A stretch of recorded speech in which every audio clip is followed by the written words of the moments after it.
السلام الله عليكم ورحمة الله وبركاته ولكن عبد العزيز إذن لنا وديلي كركينا أهاتو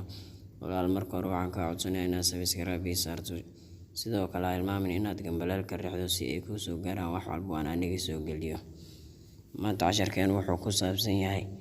salaada haddii aad dukato oo aad meeshaada wax yar aad fadhiso faa'iidada kaa soo galaysa walaal marata inay malaa'igta kuu duceyso rasuulka salawaatullaahi wasalaamu calayhi asigoo kuu bishaareynaya wuxuu ku leeyahay qaala rasuulullaahi sala allahu calayhi wasalam لا تزال الملائكة تصلي على أحدكم ما دام في محله الذي صلى فيه ما لم يحدث أو يتكلم تقول اللهم اغفر له اللهم ارحمه قفك صلاة دكانيو ملائكة إن أيو دعيس كزولي ميسو إنت أو ميشا أو كدكدي أو كدائم ياي ميشا صوفا